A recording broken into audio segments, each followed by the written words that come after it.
You can't take children. You just can't take children. He's 3. He's 3 years old. He's only lived for 3 years. It's ridiculous. We just don't have our boy. We have no idea where he is. We don't know who's got him. We don't know what's happening to him. We know nothing about it. We just want it to be over. They're going through what no parent should have to go through. Firstly, I'd like to acknowledge their strength and the strength that they've shown. They need answers, and that's why we are committed to finding out what has happened to William. We'd like to support their appeal and ask that if anyone has William, please return him to a safe place.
The New South Wales coroner has ordered an urgent forensic examination of the last known photograph of William Tyrrell.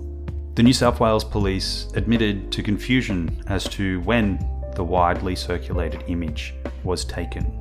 It is a crucial piece of evidence because it proves proof of life for William on the day of his disappearance.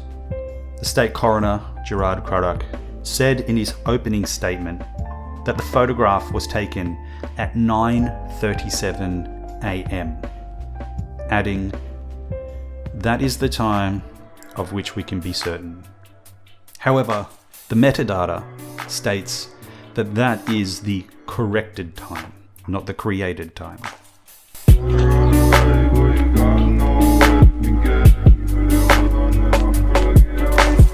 When an image is saved, the file typically contains data about the image, known as metadata.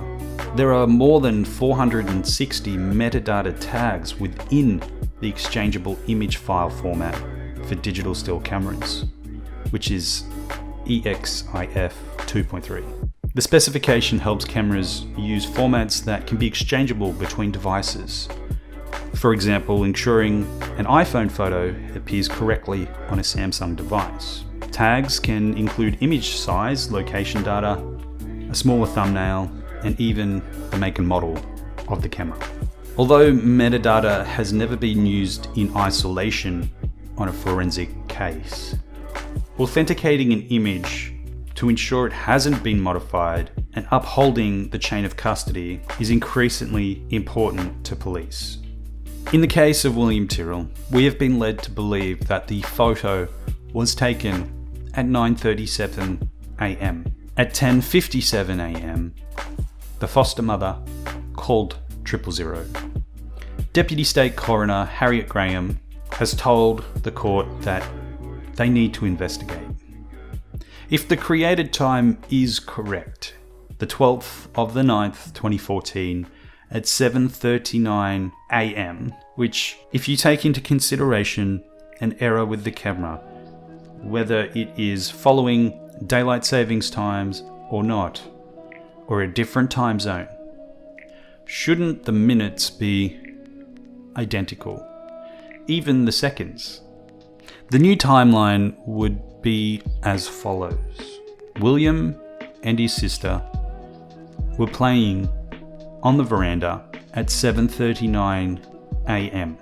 when that photo was taken. Somewhere at about 9 a.m, the foster father left the house to travel to make a Skype call to a nearby town and pick up a script. The foster mother and the foster grandmother stayed at the house with the children If that data was manipulated, then at 9:37 a.m, that photo was transferred either to a computer or was sent to another phone, but a corrected time was then placed on it. There are several explanations for a different timestamp. The earlier time may be the right one. The camera may not have been adjusted for local time, which from Sydney to the mid-north coast is only 3 hours, so there is no time difference. The computer may have incorrect settings, or it could be a clerical error on the report itself. The foster mother has claimed that she let William out of her sight for a few moments, sometime at around 10:15 a.m.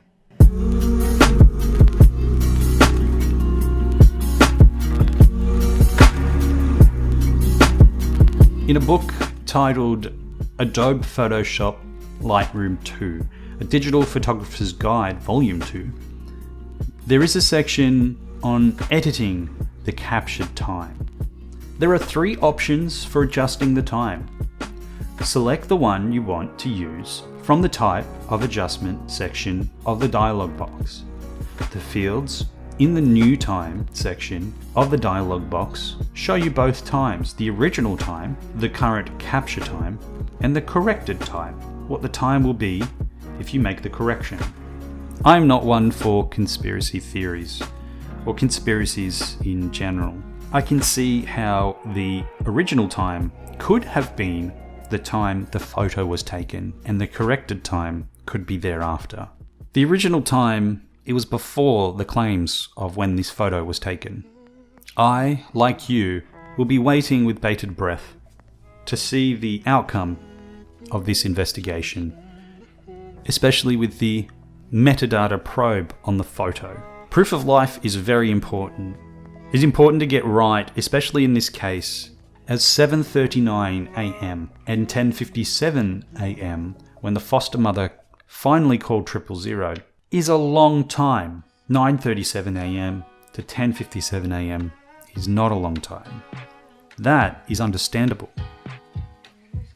The 2-hour difference could definitely mean a lot. What do you think? Let me know in the comments below. My name is Sean, and this is Gone.